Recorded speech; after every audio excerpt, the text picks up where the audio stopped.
Hello, everyone. Thanks for joining today's webinar on an overview of ListX. I'm delighted to say I'm joined by Simon Jones from Ascenta. So Ascenta are specialised in independent cyber risk management, and they equip suppliers to deliver projects and bid for contracts more successfully with their business activities extending across the public sector, government and commercial domains.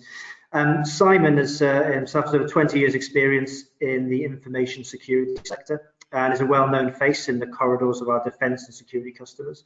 And his military roots means he understands the critical role information risk management and cyber security play in keeping organisations safe.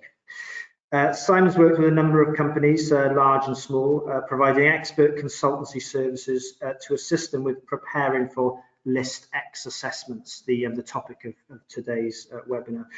Just before I hand you over to Simon, just some housekeeping rules. There's quite a few of us on the session today, so the lines are muted. So if you've got any questions, feel free to post those in the chat box, which you can see in the corner of your screens.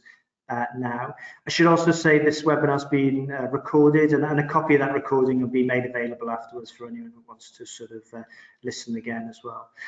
So without further ado, I'll hand you over to Simon. Thank you for that, Roger. Yes, and a happy Data Protection Day to everybody, because today is the European Data Protection Day, coincidentally.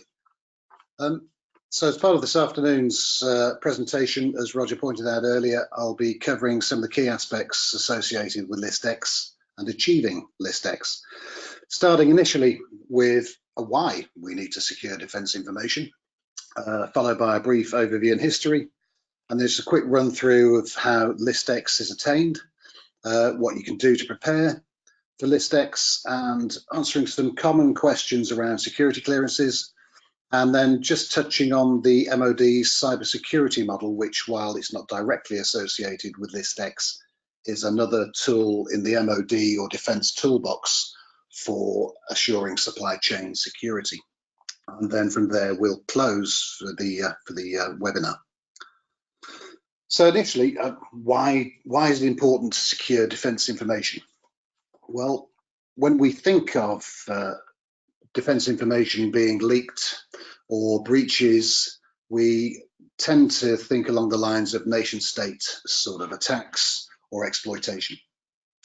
And this go some way based on the headline you see there, which is taken from the Washington Post announcement of 2013, but it could go some way to explaining why this 5th generation stealth fighter looks remarkably like this 5th generation stealth fighter. So from a defence point of view, it's key that we protect our information so that we can maintain a competitive advantage. And the reason for that is to protect our national security interests. But as you may have noticed over the last 15, 20 years, collaborative engagements, information sharing does no longer relies on letters or typewriters or typing pools. We now also share information over the internet. So some data leakage and exploitation may be attributed to inadvertent exploitation of data. And here we have a reference to Anonymous and one of their engagements, which was not a defense hack as such, but it was a hack against a defense supplier, called HB Gary, who, as part of their consultancy activities, helped US and other companies counter hacking attacks that they had experienced. The unfortunate thing here was the CEO of HB Gary happened to mention that his company had infiltrated Anonymous. Anonymous weren't very pleased by that, and so they hacked HB Gary and stole quite a lot of information pertaining to US DoD suppliers that HB Gary and the suppliers themselves would have preferred to have kept secret or certainly confidential. So cyber is a distinct aspect of the supply chain assurance we need to have in place to make sure that we continue to maintain a competitive advantage. And of course, the loose lips sink ships adage applies now as it did 70 years ago. The fundamental basis of security in a defense context, and I guess in any context, is that information is provided on a need-to-know basis only. So from a cyber point of view, and again, a lot of this has been reported in the press and on the news, but cybercrime itself is becoming more of a prevalent aspect of day-to-day business life. And these statistics here just highlight the increase in cyber activity, not just by nation state, but by organized crime and by casual attackers who are just interested in trying out a new tool they might have developed or purchased on the dark web. But the general theme here is while cybercrime is increasing, the number of attacks experienced by businesses has increased from 2 in 2017 to 6 per year in 2019. And a study that NDI undertook last year for cybersecurity in the manufacturing sector bears this out. Thanks, Alex. I'll post a link, Simon, to that report in the chat box. But just to confirm, are these incidents sort of specific to SMEs as well, or is it more for the sort of multinational organisations? No, it's a good question, actually, Roger. It's actually relevant to all, but perhaps more so to SMEs, who many potential aggressors view as low-hanging fruit, the easy fruit to take, as it were. So while an SME may not necessarily have any core or key information itself, it may be a convenient way in to a supply chain relationship with a prime who does have the key information that an attacker is actually looking to obtain. The outcome of this, of course, is the reputational damage that the SME would experience, which in the anonymous example I gave earlier, could result in the business going out of business. So something to bear in mind. Thanks, Simon. So what is ListX? So ListX is a requirement of a business to handle or hold information or assets classified at secret or above. And that's it. You don't need ListX to handle security clearances per se, unless you have a need to handle or hold secret information. And the purpose of ListX is it's a supply chain assurance tool. It's managing security risk to secret and above. ListX doesn't necessarily have to apply to a complete site or a whole building. It can be applied to a single room. So you may want to conduct office-based activities. You have a safe that you need to store information in or other secure cabinet, but it doesn't have to be the whole building. And it's also a distinct requirement for a specific contract. If the contract ends, then technically so does ListX. And it's also referred to globally as the facility security clearance. And so as part of a bilateral arrangement, ListX applies for where an industry supplier may have a requirement to provide services to a US Department of Defense department. So initially it was operated solely by MOD, but it's now operated by individual departments. So that's across government as well.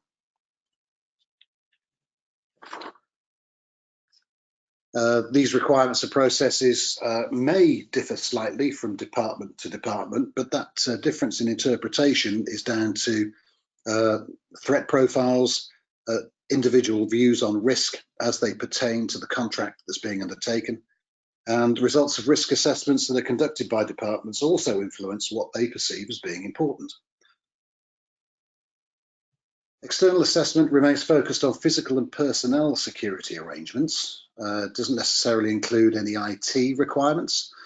Accreditation of IT systems for electronic handling and storage of sensitive information or identifiable information is often a separate process, but is still reliant on the ListX certification process. And there's no complete list of ListX facilities available because such a list, if it were available, would be classified as official sensitive and therefore sensitive information in its own right. So looking at the process itself for attaining ListX, excuse me. At the very start, a business would identify a requirement to hold and handle sensitive information to support a defence contract. We're using defence as the example here. So there's a contract in place. There's a security aspects letter which defines what constitutes sensitive information. And there's also an MOD sponsor organisation that will support the industry member or supplier through the ListX process. Once those prerequisites are in place, there's a period of preparation which involves the conduct of due diligence and risk assessments and the remediation of any issues that are identified as a result of those activities. At that point, the business would be in a position to be assessed by an external auditor, and in this case that would be the Principal Security Advisor from DE&S. A report would be produced. There may be further mitigatory activities that need to be undertaken to address identified risks or issues. That may need a follow-up visit, and after that, ListX certification would be awarded for that specific contract. The whole process takes anywhere from 3 months onward, and all that comes down to a variety of factors, which could be the availability of an external assessor to assess the site. It could all be down to the amount of work that's needed to address any issues that are identified as part of the preparation activities, and so forth.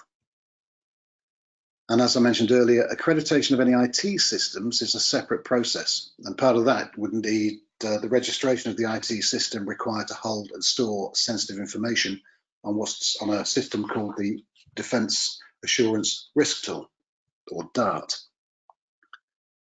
ListX is only maintained as long as the contractual requirement continues, and it's also a prerequisite of the UK-US Defence Trade Cooperation Treaty, or the DTCT, which is a bilateral agreement between ourselves and the US. So what can you do to prepare for ListX? As I mentioned, you need to have a requirement to hold and handle MOD identifiable information or sensitive information. You have to have a security aspects letter in place, and you have to have a sponsor, as well as 50% of the board of the company must be UK nationals. So this introduces an aspect where you may have to make amendments to your company's memorandum of association and articles of association, but that depends. As part of a through life management of ListX, you would need to identify a security controller who would handle the day-to-day administration activities of maintaining ListX, and also appoint a senior information risk owner who is a board level representative. You would conduct your risk assessments and due diligence activities, and that will enable you to understand any gaps that need to be mitigated to achieve ListX, as well as understanding security governance needed to support certification, so roles such as the SIRA and the security controller, and any policies, procedures and processes you need to have in place as part of your day-to-day management of sensitive information. And also an understanding of the potential costs investing ahead if needed, because this is due to the time frame from start to finish of ListX certification. It can take a while. And also be ready to implement any additional controls the external assessor may identify as a result of their site inspection. And yeah, assuming 3 months and upwards, but 6 to 12 months is not unknown to actually achieve ListX. Now, in some instances where companies don't have the bandwidth to do the due diligence activities or don't have the confidence to undertake preparatory activities, it's sometimes a more convenient path to engage an external company to undertake those activities for you. And in that case, that's where something called a ListX gap analysis, or certainly as we term it, a ListX gap analysis, will be conducted. And this is where an external company would undertake the due diligence and risk assessment activities on your behalf. They would produce a report, and from that report you would be in a position to understand what remediation activities you would be able to undertake yourselves, and whether or not you'd want to engage the services of an external organisation to assist. But from there, you would essentially do a site visit, interviews with stakeholders, process and policy review of any existing process policy documents, and then the report would follow. And from there, once mitigation activities have been put in place, the external assessor from DE&S would visit and assess the site for its suitability to be ListX certified. So we've been asked to cover off some fairly common questions around security clearances. So the ability to manage security clearances is one aspect of attaining ListX. You better do that yourselves as opposed to rely on an organisation like ADS to manage on your behalf. So transferring clearances between organisations would involve the new employing company security controller would submit a transfer request from their NSV account or their National Security Vetting Solution account. And in that request, they would quote the individual's clearance details and their current company that holds their present clearance. NSV would then contact the company that holds the clearance to inform them that they are about to transfer that clearance to the new organisation. And the NSV process clearance details and information according to their own internal process. From a terms point of view, you need a sponsor for your clearances, and that's normally the main point of contact for the government or MOD project you're working on. And from a cost point of view, there currently isn't any cost associated to the business, although this is under review and in future that may change. But at the moment, as at today, transfer of security clearances is a free process to the business. For processing new clearances, as for the processing of existing clearances, you would need an NSV account, which you obtain once you're ListX. And the clearance application process is initiated online. The company security controller would log into the NSV portal and initiate a new subject request. And from there, a link is sent to the applicant to provide some information. And when that information is complete, it's uploaded to the NSV portal. The security controller has some topping and tailing to do, and the clearance application is made, and NSV then process it accordingly. The cost of doing this, again, free at the moment. However, that may change in the future because it is under review. So I mentioned the cybersecurity model. And while this isn't a directly associated ListX process, it is a part of defence supply chain assurance.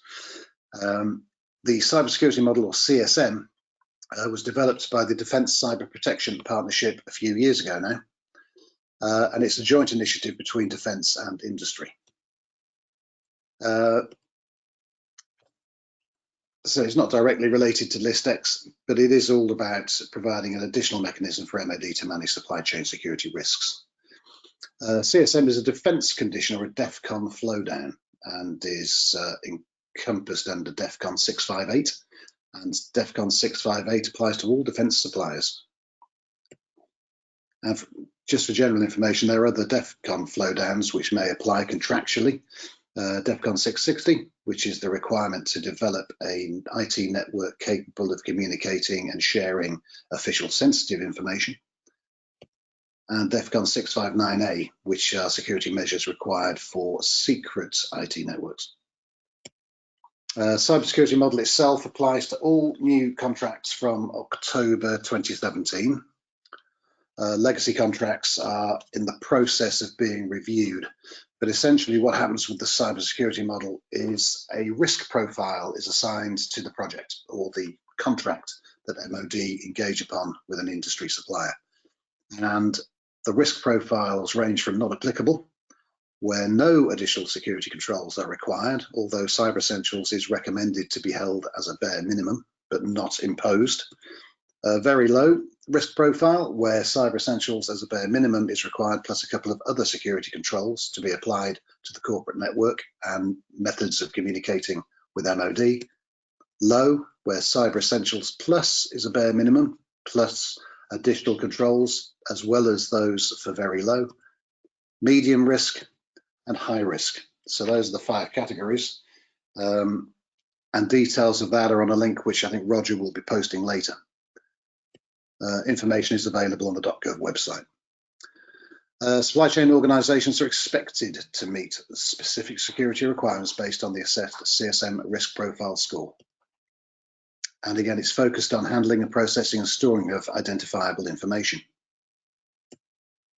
And there's the link for general use. So to summarize, if you have a need to hold, handle, store MOD identifiable information at secret or above, and if you have a security aspects letter in place which states you have to do that, and you have a contract with a sponsor, then you're in a position where you need to prepare for List X, and that's through the conduct of risk assessments and applying due diligence, mitigating any findings from those activities to a point where the DE&S PSIA external List X assessment can take place. Don't forget, if you have any IT where you will be holding, handling, storing secret and above information, you will need to register that IT on the Defence Assurance Risk Tool, and then accreditation success will be achieved. And then the whole thing needs to be managed through life to contract completion, at which point List X finishes. Are there any questions? Thanks for that, Simon. Very much appreciated. So as Simon mentioned, we've got some time aside for any questions that you want to fire through. So feel free to send anything through to the chat box in the corner of your screens now. Just while you're doing that, just a couple of questions around. Folks are quite keen to get a copy of the slides. Simon, I'm sure you're comfortable with this, but just we can send a copy of the slides around to all attendees after the webinar, if that's okay with yourself. No problem. Yep. Good. Just duty bound to say, give a few plugs out for the Make UK National Manufacturing Conference, which is taking place on the 25th of February. Again, I'll post a link to that in the chat box now. And also, for more information around cybersecurity, feel free to visit the Make UK web pages as well, and the Ascenta pages as well. And again, I'll post links to those. Okay, Simon, I can see some questions coming in. The first one I've got here is just around the costs around List X. So how much does List X cost to complete typically? So I'm actually joined by Dave James, my MD, and again, it's a bit of a how long is a piece of string, the cost for List X. It encompasses a variety of things. So if you're going to do this internally, then you save the cost of an external consultant assisting you, but then there is a cost around preparing the physical fabric of the room or the building that you want to become List X. There's that to take into account. The development of processes, procedures, policies, while you may be undertaking those internally, there's still a cost to doing so in terms of time, effort, taking somebody off their normal day job, for example, and asking them to do something which may be slightly unfamiliar to them. So there are a number of factors, but I think as a general rule of thumb, for a single room, 6 meters by 7 meters, that's a second story room, so you wouldn't need metal bars on the windows. I think you could be looking at anywhere between £8,000 and £25,000. Okay. By the time you take into account all costs. Yeah. Okay. Thanks, Simon.